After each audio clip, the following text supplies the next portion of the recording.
Nigerian Senate has resolved to probe alleged unwholesome practices by the Joint Admissions and Matriculation Board, Jamb.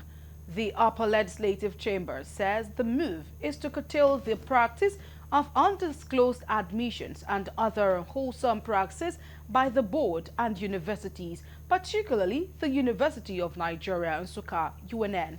These resolutions were reached at Wednesday plenary after a debate on a motion by Senator representing Ebonyi North, Peter Unwholesome. Ordered that the provisional admission practice is being used as a malicious tool to exploit and frustrate intelligent young Nigerians who are children and wards of ordinary Nigerians. Also worried by the fact that these children who make good grades in the UTME and been made to pay the necessary fees undergo rigorous processes of registration, matriculation, resume lectures, and sometimes even semester exams, only to be transferred to other less competitive courses by the university. After the debate, the leadership of the Senate declined adopting any of the prayers recommended, but instead referred the matter to the Committees on Public Petitions and Tertiary Institutions for further legislative action. We know the universities that the best thing will have been that this motion will be sent to either the Committee on Higher Education or the Committee on Public Petitions, so that all the different institutions mentioned in this motion will be invited, because fair hearing.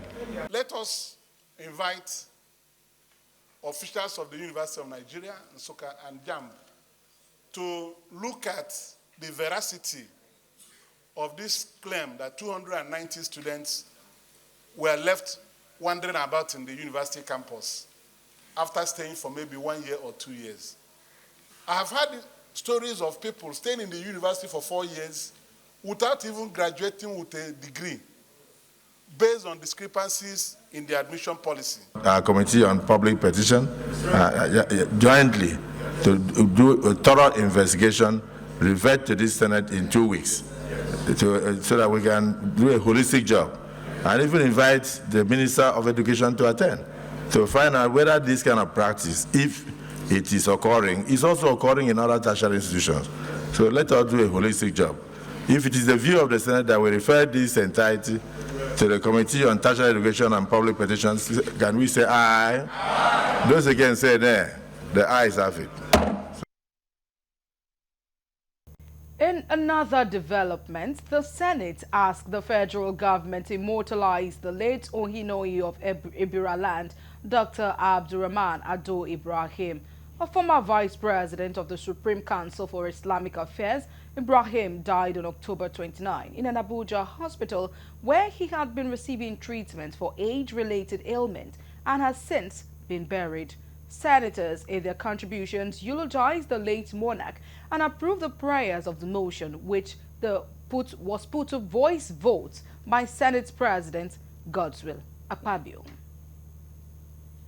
And the Senate regrets that his demise is a great loss to his family, the Ibira clan, Kogi State in particular, and Nigeria in general.